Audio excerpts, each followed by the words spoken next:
Welcome back. We are learning today.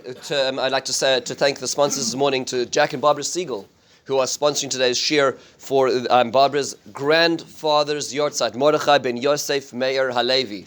It's wonderful to see a family that always remembers. And this is going to be a shir about memory. So we continue the flame, and Mesa Shem should be an aliyas neshama for your grandfather.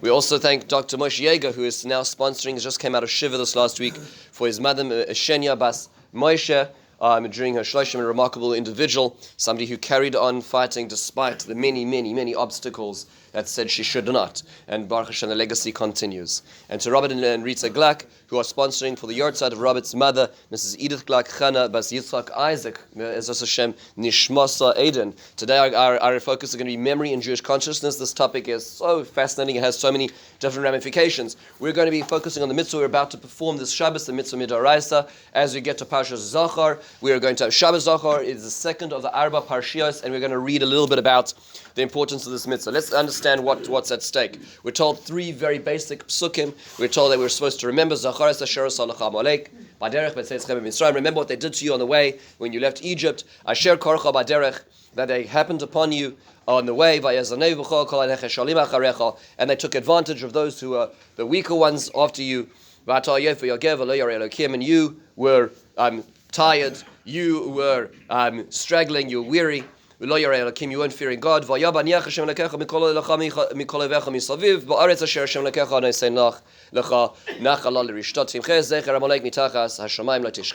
when Hashem will give you the wherewithal, when you have the space to be able to do this, eradicate the name of Amalek, and do not forget it.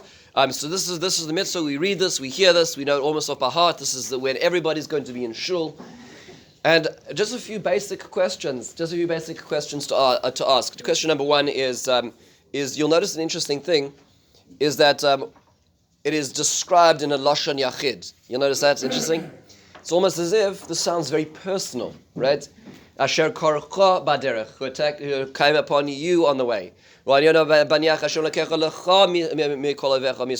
will relinquish you from all your enemies.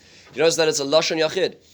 On the one hand, we assume that this is a national mitzvah, but then why is it talking to us as if we are each person in their seat in shul is the primary object of the sentence? They're the primary person who is being responded to. That's one question to think about. Another question to think about when it comes to this is, we have to go back to Parshas Beshalach, which we really encountered just recently, where the story actually happens. This is the rendition, the second rendition of it. This is now how 40 years later we're going to deal with this. But when it actually happened in Parshas Beshalach, you'll notice that this was not the only calamity that the nation of Israel were facing in Parshas Beshalach. When they were at the Yam Suf, when they were on the banks of Yam Suf itself, they were facing the Egyptian army. The greatest empire in the world was chasing after them. And what does Hashem say to Bnei Yisrael then? Right? Don't call out to me. Hashem will save you. You HaKadosh Baruch Hu lochem lochem.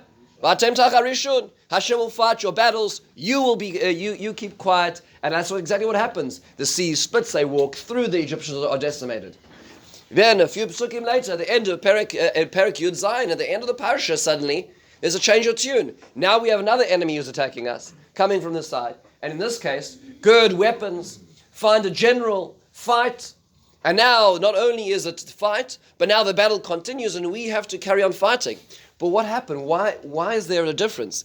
If HaKadosh Baruch Hu is fighting our battles, let him fight all our battles. If HaKadosh Baruch Hu is interested in us girding our weapons and taking up arms, then let us do that in every situation. Why, when it came to the Egyptians, we were passive? Why, when it came to Amalek, we were active to the point that if you're not active, like Shaul HaMelech later on, that's seen as a sin. That's seen as something which is absent in one's service. Fascinating. Just put the two together. Same parsha. Why the big difference?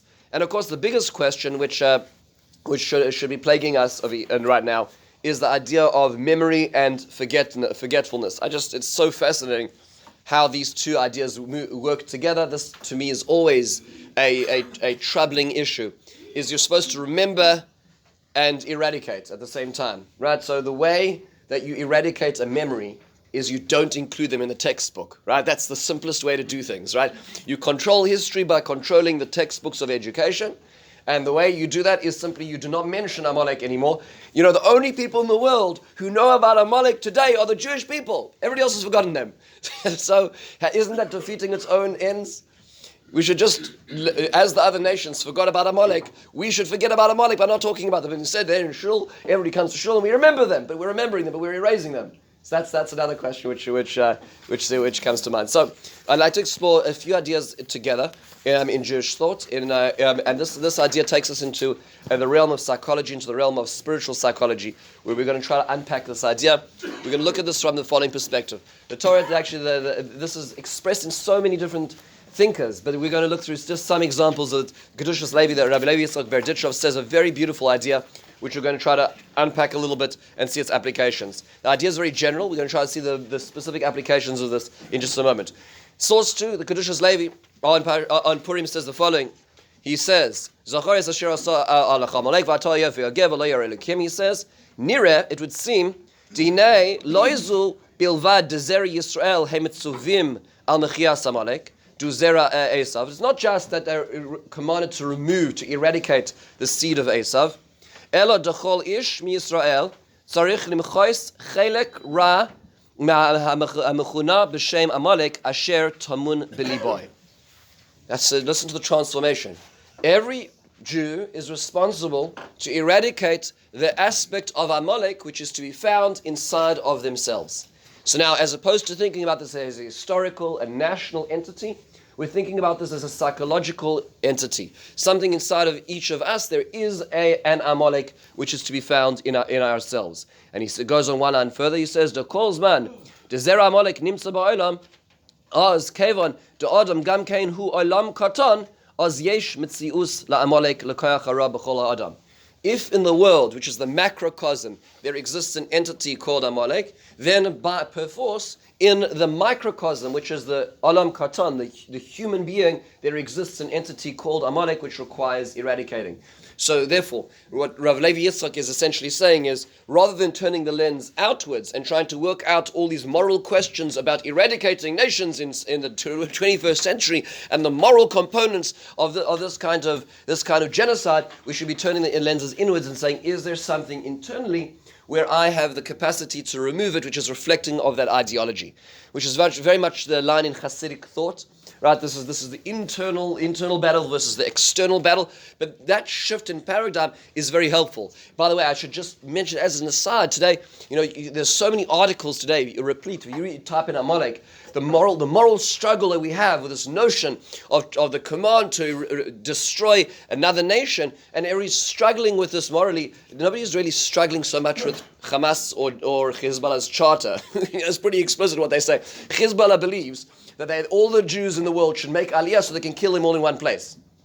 It's on their charter, folks, right? So nobody is writing articles about the philosophical difficulties of understanding that, which is pretty explicit. I just want to make that as an aside. But as a point over here, the Kedushas Levi says that we're not talking about over here necessarily a war on the outside, which it also is. It also is. Shaul HaMelech was castigated and lost his kingship because he misunderstood that. But at the same time, today, a very big portion of it is internal. Is there something inside of ourselves? Another way this is expressed, again also in Chassidic thought, in the Nesilas Shalom, in Parshas B'Shalach, he says the following, in source 3, V'zehu milchama la'Hashem b'Amalek midar dar, shehi milchama hatemidis ben koyach ha'kedusha lekoyach ha'tuma. There is a constant battle being waged before the forces, the energy of kedusha, of holiness, and the energies of impurity. Sh'Amalek hu anakuda ha'ikaris mikor hara shel ha'olam. Amalek represents this this primordial essence of evil in the world. Until the world is not fixed in the reign of Hashem.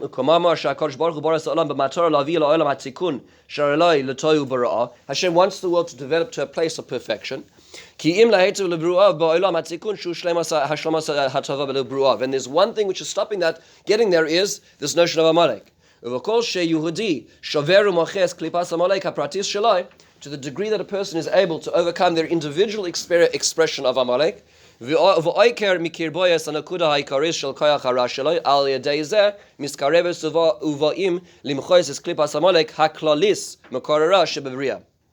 So if a person is able to vanquish their internal expression of Amalek, they will therefore be able to contribute to the world's eradication of Amalek itself. Sometimes we think to ourselves, well, how powerful am I? What can I really do to eradicate world evil? It says in the Nesiv Shalom, it starts at home, on one's own doormat. One needs to do a quick introspection, not such a quick introspection, needs to be able to turn them the lens inwards and say, can I eradicate that? By doing that, I've incrementally diminished the ideology of this idea called Amalek in the world.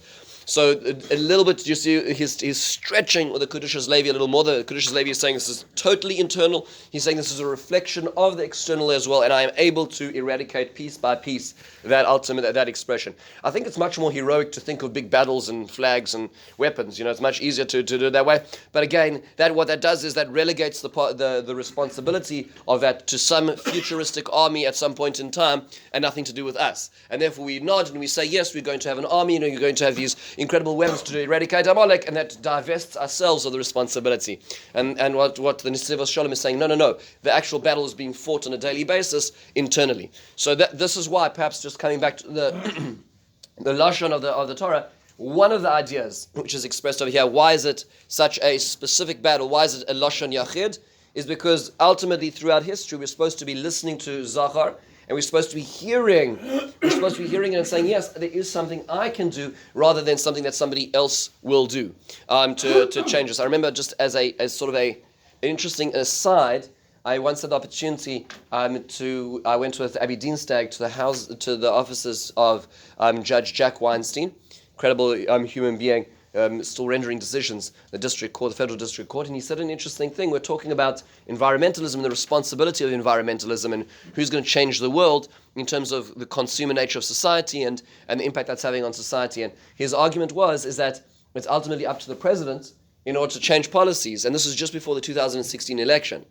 And my very humble argument is that if you leave the responsibility of world change in the hands of one individual, you never know what's going to happen. And hence, look what happened to the elections, by the way, right? The EPA took a little bit of a bump after that. But if you say that we'll call it world peace, world environmentalism is going to be the hands of one individual leader, that's not a very healthy way of looking at things. Because what happens if that leader doesn't care about that? I would argue the more wholesome way of expecting change is not to look at one individual at the top, but to look at the army of individuals in the country. If every person were to be less of a consumer, if every person were to switch off the tap while they're brushing their teeth, or recycle the bottles, or be less easy to replace a product, but to rather fix it, then all of society would be better. If you think about that, meaning how are we going to affect change? It takes an army, it takes a nation, rather than just a leader. And of course, the leader makes a bit of difference. But in the same way over here, how do we fix this problem of Amalek? It's all very nice to say, yes, military leader, chief of staff, strategy and arms, but ultimately, the Kedushas Levi says, the Nesiv Shalom says, real change is affected by every individual, every person, every shareholder is making that difference. So vote, exactly. There we go. That's one example of it.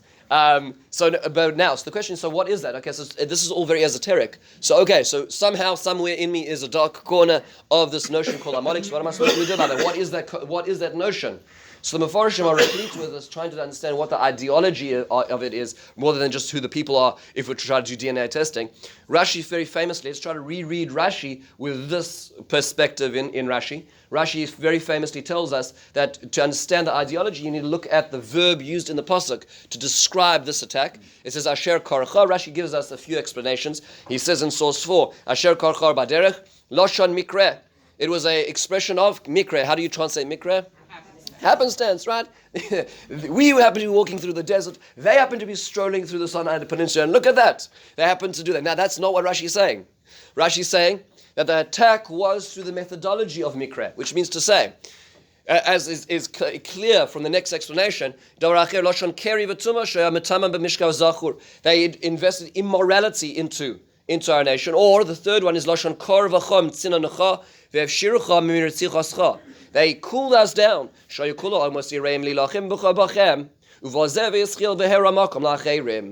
So everybody else is scared to attack us. And they said, no, it's not such a big deal. Example being, the example that Rashi gives famously is a hot bath. Somebody jumps in and now it burns themselves, scalds themselves, thereby everybody else is able to jump in. Think about Rashi for a second. What's the common thread between all of these ideas? Between all the different ways of translating it as Lashon? Mikre, keri, or kar, cold. What is the common thread between them? Creating doubt. Creating doubt, which is the idea, which is the suffix is the gematria of Amalek. But there's a little more than I would say. The word that I'm looking for over here is disconnect. Disconnect, meaning what happens when you have happenstance? It's like you're essentially saying, the fact that the bus arrived just on time, I got the meeting with that person who I happened to be standing in line at Starbucks with, and that was going to be the salvation for my career at that point in time. Good luck. That was just really good luck at that moment in time. What have I essentially done? I've disconnected that event from any, we'll call it, bigger theological perspective. There's nothing that it just happened to be. I was lucky this time. I wasn't lucky last time. Right? The idea of tumah is the absence, the disconnection from HaKadosh Baruch Hu. Similarly, how do you cool somebody down? The person's coming back. If somebody coming back from Shana Aleph in Israel, and they're all very religious, and you're like, chill, it's all right. Let's just all, let's take a deep breath. This is not, let's not get too hot under the collar about these things. What are we doing? We're saying, don't, all those ideas, those things, come back to real life, right? So what essentially is happening is you're disconnecting them from the experience. If that's true, if this is the idea which is true, then this is very helpful in terms of understanding what the Amalek inside of ourselves is, if we're trying to isolate that. The way it's expressed in the Sifsei Chaim, this is Rav Chaim Friedlander, in his commentary on the Moadim, he says a very interesting idea here in source 5, and we're going to go to the last, let's start from the last four, 5 lines. It says, Lamrois kol zois. So in the middle of the paragraph, by the period, Lamrois kol zois, Amalek ena mispael, af loy mimasha teva ha-roimeim ha-hispael. They aren't excited. They don't get excited about things. Kafi shenemar Allah b'Torah v'lo yer Elokim. Umariv b'goydel chutzpasoi lotzeis ulezalzel lifroitz paratzois ulesalek yiras shamayim zu ulachnis krirus b'yirosam shel umos ha'olam. They add this questioning. They add doubt, this cooling down. Kulomar chumras chetoi shel Amalek hi zilzul ubitul arachim na'alim af ele haramim be'enei kol. They devolve, they dismantle, they obliterate those ideas which we'll call values held high in society. There's always somebody like this in the room, right? And you have a wonderful experience, you have an uplifting, elevating experience, and you're walking out of that. It was an incredible sheer, an incredible moment. You go to policy conference, you're walking out, and there's somebody saying, the speakers weren't set correctly. It's like the air conditioning wasn't good. I didn't have a good seat. And you're trying to absorb this experience, and there's somebody who has something else to be able to do. He stuttered. He repeated a word. Did you hear that? He spilled the cup as he was speaking. And now what you do is you lose the whole experience, because now we have the side commentary on what's going on, and that's where the Amalek in the world creeps in, and the Amalek within ourselves. I think they're more dangerous than downers. Yes.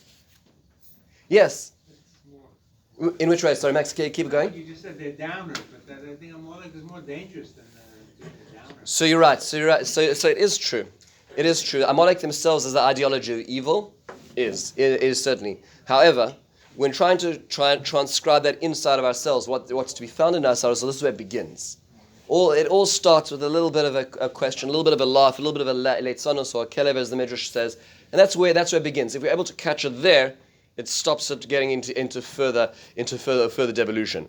What I would just like to do is that if this is true, if there's something inside of ourselves which also experiences that, we also want to just be that downer and then leads to the next things. If we want to pop that balloon of experience, I believe that the antidote itself is actually the Shabbos Zachar itself. And how is it that the Shabbos Zachar, the halachas of the Shabbos Zachar itself are the expression of this? So, fascinatingly enough, what I'd like to do is look at 4 different steps in the way of the expression of Shabbos Zachar as an antidote to finding that darker corner within ourselves, as we try to appreciate this.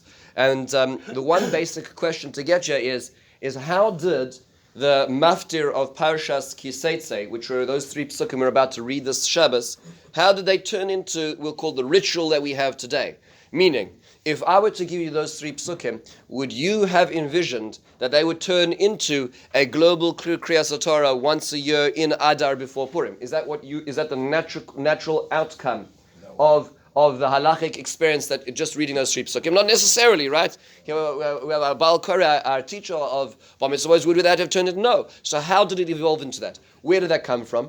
Where was that? So it's fascinating. There is a Gemara which talks about the idea of memory in general. Source 6, the Gemara says, Rabbi Yeshua ben Levi, Haroy es chaver el acher shlashim yom, oimer baruch shechianu v'kiyamanu v'gianu lazman hazeh. If you, this is today's daf, thank you. Daf Nun Ches. We're spot on here. I was thinking about this as I was preparing this. So a person you don't see a friend of yours for 30 days, just FaceTime count, and so you say the shechianu because you haven't seen each other. Another halacha is the Gemara says a person who says la'achar yud beis chodesh, you don't see a friend of yours for 12 months, long time. This happens, right? There's somebody they live in a different state, a different country. You finally see them. It's been a while. You say there's a bracha. You don't say Hashem Malchus today, but you would say Baruch Machaya Meisem. Right? They so to speak, they're out of your life. They're out of your orbit. They're out of your space. The Gemara says why? It says Amar Rav Ein Ameis Mishtakech in Alev Elal Achar Yud Beis Chodesh Shenema V'Nishkachti Kameis Milev Hayisi Kichli Oved. So the Gemara says that naturally in the human psyche it takes 12 months to lose something, not everything, but to lose the acuteness of the trauma of loss, which is why, of course, the Avelus process is Yud Beis Chodesh. Right? The Yud Beis Chodesh is the point in time where the scar remains, and there's going to be pain when it rains, and there's that pain will never really go away. But the acuteness of that trauma is not going to be as expressed. This is what the Gemara says, which is why there's a bracha on Mechayim Mesim, on seeing a person one hasn't seen for a while. So this Chasam Sofer says, La Alocha, that's why it is that we need to ensure that this mitzvah of Zachor, of remembering, has to be at least within 12 months. The reason why it's an annual event as opposed to a weekly, monthly, or biannual event is because this is the expression of this idea, is that memory, we'll call it the very end, the very perimeter of memory, acuteness of memory is 12 months. So therefore it's instituted every 12 months to do Shabbos Zachor, which is why, it's just fascinating. He says that in Israel, when they used to have a triennial cycle, used to do the Kriyas Torah every 3 years, so they would have B'Shalach in the first year, they'd have Kiseitz in the last year, but the middle year they wouldn't have it, which is why it was necessary even then to have Shabbos Zachor. Isn't that interesting? To have Zachor every year, you're having one remembrance of Amalek. And even today, he talked, the person who asks the question to the Chasam Sofer says, what about in an Ibur year, when you have an extra Adar, because now you have an issue? What happens is that there's a 13-month gap between Zachor to Zachor. Does the memory change? So there's a suggestion which is made, is that in such a year, when you get to Parshas Kiseitze, to have in mind to the Zachor again as you read it, even though that's not Parshas Zachor. Why? To make sure that we don't have a 12-month period where we don't think you're harmonic. And I think, by the way, and this is the thesis that I would like to suggest, is that the very antidote to disconnection is constant connection. Right? How is it that an ideology which always says, it's not important, it's not relevant, it's not worth remembering, it's not worth talking about, well, how do we respond to that? We remember. We make sure that it is always present, it's ever present in our lives. The idea is present in our lives. How is that? Where is the horizon of memory is 12 months? We make sure that in our lives that we have the memory of this idea. In fact, they say that when Napoleon originally came to the land of Israel, he made his way across Europe, he made his way to the Holy Land. He came across Jews who were who were mourning on Tisha B'Av, and he said, what happened? And they said, well, we lost our holy temples. He says, when did this happen? He felt he was in control of Europe. When did this exactly occur? And they said, no, it was 1,500 years ago. So he said, and the quote again, it might be apocryphal. In that case, he says, there's no doubt that their temple will rebuild. A people capable of crying for so long over a destroyed temple and land will eventually find its way home. That's interesting in terms of what we are, the people of connection. We're the people of where it's so real, it's so imminent, it's so in our face. as opposed to the ideology of disconnection where nothing has value, nothing is relevant, nothing can make us move in our passion. Another expression of this. By the way, yes. There's another Psalm just on that point that Zeir ala Mesha is to kech min lev, but for us the Beis Hamikdash is alive. Therefore, very good. So it's real. It's very much real, and that's again the antidote to exactly that issue. The idea of that Amalek within us, which wants to dismiss, which wants to leave behind. We in society, as just to give the struggle we're up against. We in Western society are struggling against the two paramount ideals in society. What are the paramount ideals in our society? The two ideas which govern every action of every person in this society, and they are two values, and they are called entertainment and convenience. Those are the most important values in this society. If we can align our values with them, in other words, if we can bribe our kids through entertainment or convenience, we will get them to do things which will be the vehicle towards the entertainment and convenience. Think about the currency in which we use to get people to do things. But the passion, ideas, religion are not values of today's society. They may be vehicles towards passion, to entertainment and convenience. Think about what the idea of living a life based on values and actually expressing those values on a day-to-day basis.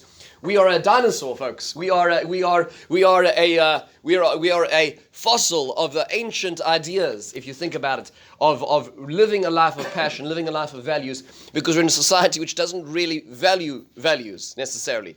Entertainment and convenience are the two most predominant, which is why Amazon's winning. I love Staples and I love Best Buy and I want those stores to be around when I need them.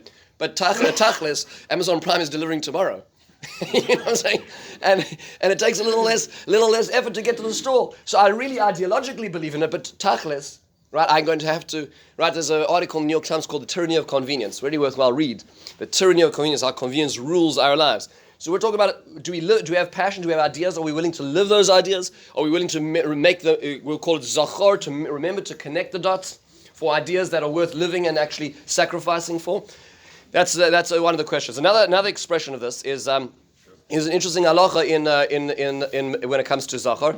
This is in the Gemara Megillah Daf Yud Ches. The Gemara Megillah Daf Yud Ches. When Aleph is talking about the Mishnah, which is talking about some of the halachas of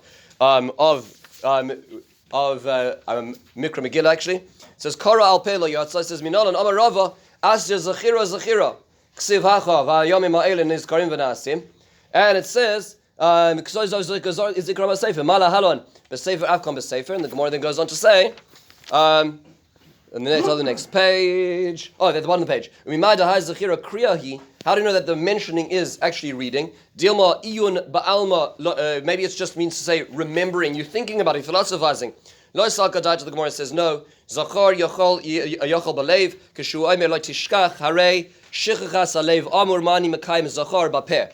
The Gemara says that it's not sufficient to say, mental note, red string around the finger, I'm going to remember Amalek and I'm done this year. We need to actually articulate the idea. We need to go to shul and we need to read about it in a verbal way as opposed to a cerebral way. One of the ways, and the most important way to actually create memory, to create ideas, is to talk about those ideas. We can think about ideas from today until tomorrow and it won't change the world. There are lots of great thinkers. I don't care about the great thinkers. We need to have the great actors. We need to have people who are going to think and express and be willing to talk about those ideas, which is why, again, another level of the antidote to the Amalek is talking about the ideas, being willing to speak up. When you come back to that example in the court of Pharaoh, where it talks about how Pharaoh had advisors, and one of them was Eov, one of them was Bilam, and one of them was Yisro, and he suggested his final solution. He said, you know what, we're going to eradicate the young males of Israel. Then there were different reactions. Famously, Yisro protested. Eov remained silent, and Bilam said, fantastic idea. And here I'll help perfect the plan. So in those cases, Bilam ultimately was killed, Eov was suffered, and Yisro became this priest. Fascinating enough, this whole question Racham Shalom deals with why is it that Eov seems to be worse off than Bilam. Bilam dies, but Eov suffers, right? So Racham Shalom talks about the value of life, even a difficult life. But nonetheless, the silence isn't always the answer. You can't just wait out the wave in silence. We have to be able to, if we believe in something, are we willing to say it? Are we willing to talk about it? I struggle with this when I see kids. When kids are davening, I see this all the time. A lot of times you'll see they just think about things. They'll look at the words. They'll look at the page. It doesn't work like that. HaKadosh Baruch Hu, the Maral asks us, why does Hashem need us to articulate prayers? And the answer is that the HaKadosh Baruch Hu created a system where He wants us to be engaged in the process. And engagement does not mean thinking, because when we start thinking about other things as well. Do we really believe in something if we're not willing to say it? Are we willing to commit to words? Are we willing to commit to writing our ideas? Not so pashut. This is the idea of Michias Amalek, is in ourselves, can we express, are we willing to take a stand on the ideals that we stand for? Let's take it one step further, and this is the idea of continued experience. A very similar idea, but to one further level. You notice that, by the way, the Magen Avram quotes, we're not going to read inside, but there's actually sheish zechiros. There are 6 remembrances which are necessary. If you turn to the back of your Sidurim after Shachris, the Sidurim have what's called the 6 memories. They are zechiros Yetzias Mitzrayim, Exodus, zechiros Matan Torah, Mahar Sinai, remembering the giving of the Torah, zechiros Ma'aseh Amalek, that's the one that we're dealing with, zechiros Ma'aseh Egel, remembering the golden calf, zechiros Ma'aseh Miriam, and zechiros HaShabbos. Those are the 6 memories that the Torah explicitly says the word zechira in relationship to them. These are obviously ideals which are so important. The one which seems to be, by the way, out of the fold is Ma'aseh Miriam. You say, why is that so important? The idea apparently of speech and Lashon Hara is so important. It goes up there with Matan Torah and Yetzias Mitzrayim. That's what you see from here. But independently of this, you see a very fascinating idea, is that this is not the only idea that requires memory and articulation. And here's how the Rambam expresses, we're now in the season where we're just within range of the second P, right? We're approaching the first P, which is Purim, but of course after that comes the second P, which is Pesach, and we're about to enter into that season. The Rambam tells us in Hilchos Chametz Hamatz in source 12, Mitzvahs asay min haTorah, lesaper b'nisim v'nifloos shenasu lavosen v'Mitzrayim, balel chabisha osa b'disan, shenema zachar es yom hashdeh asher yotzasem v'Mitzrayim, k'moy shenema zachar es yom hashabbos. The Rambam says we're supposed to remember how we left Egypt, like we're supposed to remember the day of Shabbos. Where does that come from? Like, what he's doing, you see how he's crossing the divide. He's saying the memory of Shabbos is parallel to the memory of Pesach. Those are 2 of the Sheish Zechiros. Where does he come from? Where did the Rambam get this from? Actually, interestingly enough, it is a Midrash Midrash Rabbah, which actually does mention this in Parshas Kisisa. But with this idea, why should Pesach be like Shabbos? In any way, of course, we have Mimacharas HaShabbos, which is a relationship to Pesach. But why should the memory of Pesach be like the memory of Shabbos? I actually had the opportunity last week of being at a Yarchi Chala, and fascinatingly enough, Rabbi J.J. Schachter quoted this very fascinating idea, and he says he has an article, he has a concept which he talks about the Erev Shabbos Jew, and a very beautiful, beautiful idea where when we talk about a person who keeps Shabbos, what do we say about a person is? We say they're a Shomer Shabbos, which we generally take to mean is that they keep Shabbos, they keep all the mitzvahs loisas, the mitzvahs aseo Shabbos. They're a Shabbos observant Jew. However, there's another explanation of the word shomer. Shomer is actually in Parshas Vayeshev. It says, "V'aviv shomar es hadavar Yaakov Avinu shomar es hadavar." What does Rashi say? Anticipating. He was anticipating. Masa yagia. When is it going to arrive? What does it mean to be Shomer Shabbos? Shomer Shabbos means to say that it's Sunday morning, and I'm saying, I'm still reverberating with that experience of Shabbos. And as I get to Monday morning, and I start saying the Shir Shiyam, and I say L'chun Ramno, right? And I start thinking, I'm anticipating, I'm coming. Shomer Shabbos is not about being on Shabbos itself. It's about the experience of getting towards the Shabbos itself. That's what the Apter Rav says, the Oyev Yisrael says on that pasuk. Meaning, how am I going to arrive at the Shabbos is the question that's at stake. Perhaps this is what's demanded of us the same way about Pesach. In this beautiful sefer, which is called the Mishnas Sachir. Does anybody know who the Mishnas Sachir is? It's one of the overlooked Svarim. Rav Tachtal. Most people don't realize this. Rav Yisachar Tachtal was a tremendous gadol. He also wrote Ema Banim Smecha. Now, that was the end of his career. We know him more famously for the end of his career. And that is at the end of his career, when he was being hunted by the Nazis in an attic without any sources, he wrote a book called Ema Banim Smecha, which everybody should read. By the way, later on they sourced it and they found almost word for word every source that he was quoting. This was all without any notes. He wrote Ema Banim Smecha about he was an anti-Zionist. And afterwards, after the war, when he was going through the war, he realized that the Chibuv Tzion was very important, in a religious way, of course. And so he wrote this book, but nonetheless, he was a formidable posek. And he says a very interesting idea which he says in the following, page 6, so it's very important just to learn his Torah as well from the years beforehand. He says the following, Harei lecha. He says, you'll see the pasuk Zacharis Yom HaShabbos, Ba'al HaChayev Lizkar B'chol Yom Es HaShabbos. The mitzvah of Zacharis Yom HaShabbos doesn't mean to say I get to Shabbos, I collapse on the doorstep of Shabbos, barely out of the shower with the tire hardly on at that point, and that's how Shabbos. No, he says the whole week is moving towards Shabbos. We don't call the mitzvah on Monday to remember Shabbos its own mitzvah. Although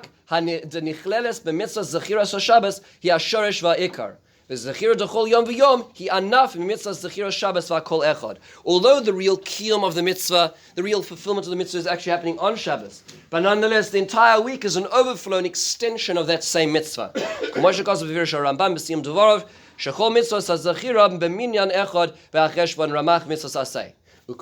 says, therefore, similarly, when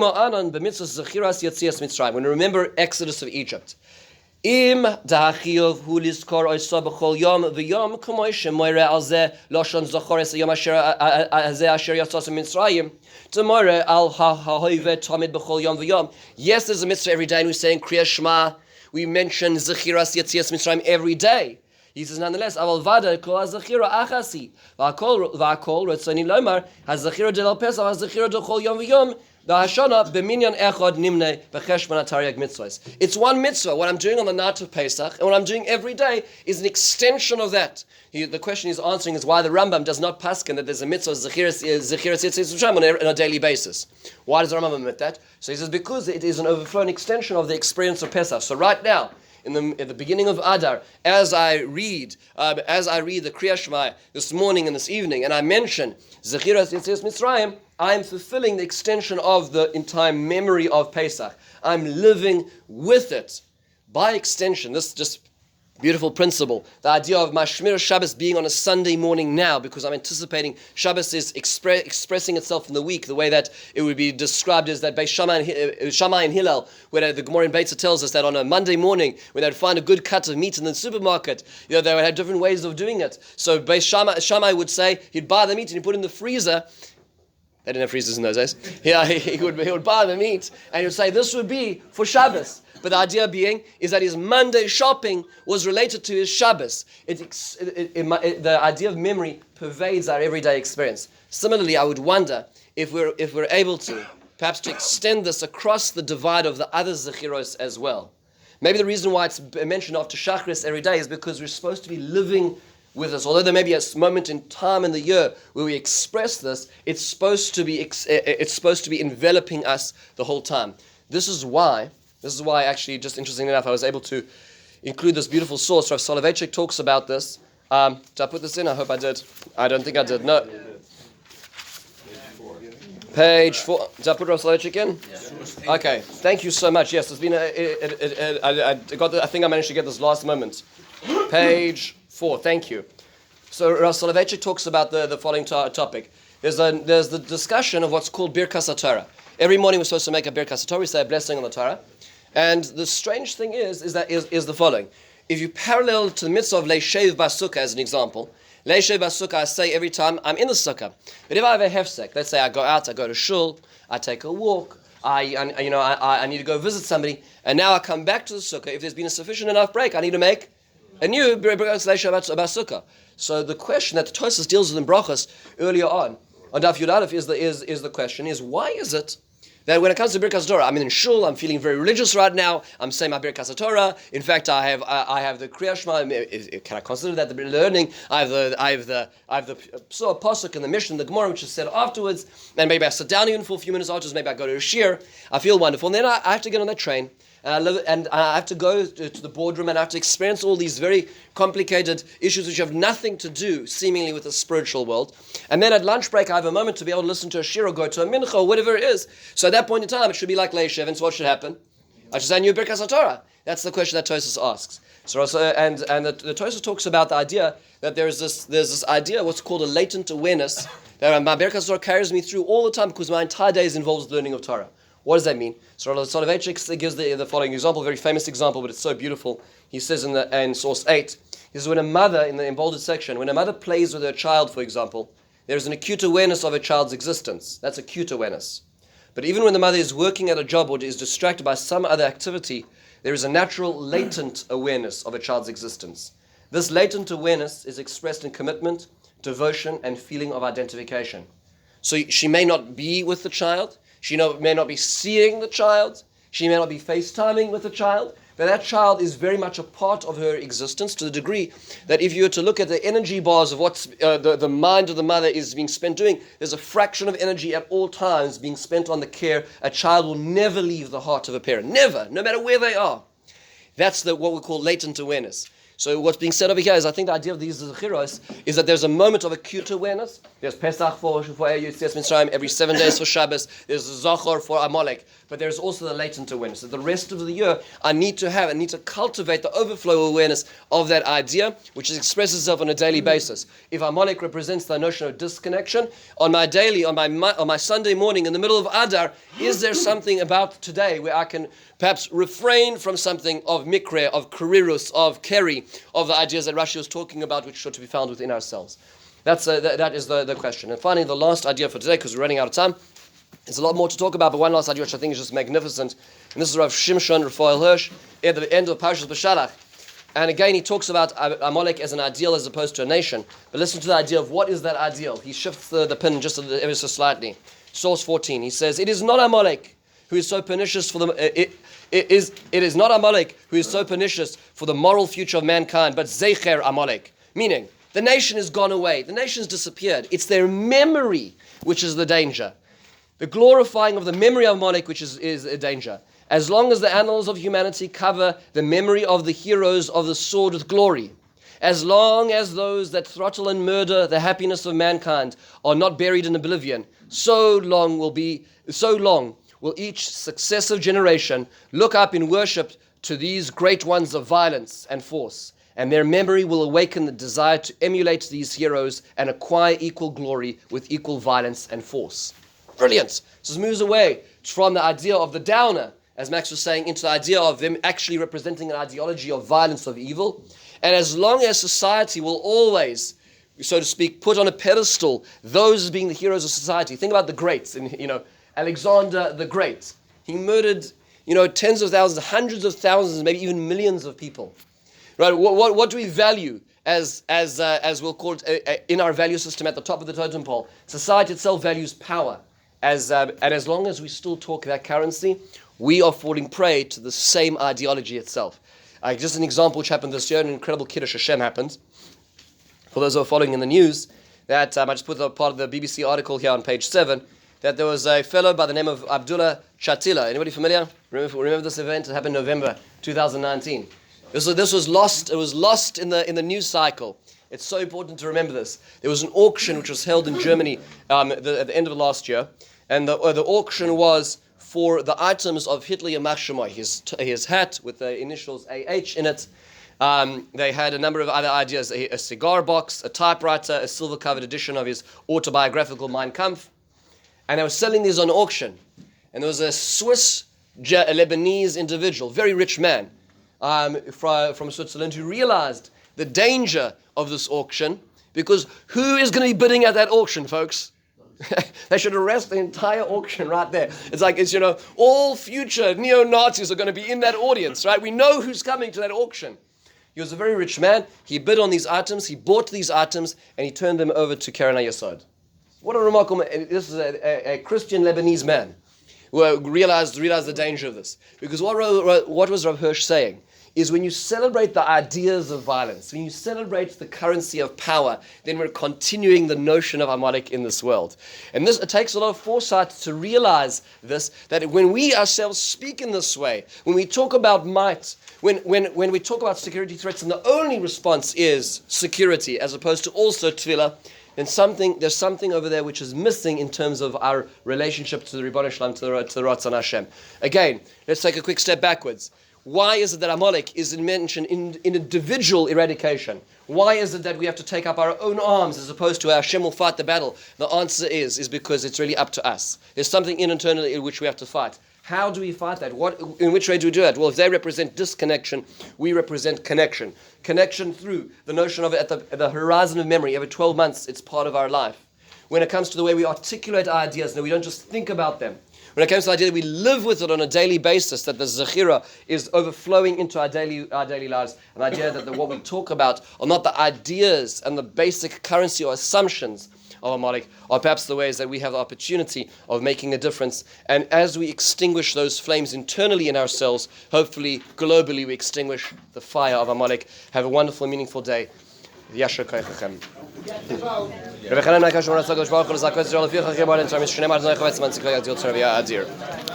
When you think about Rav Soloveitchik's point, we're saying Krishma,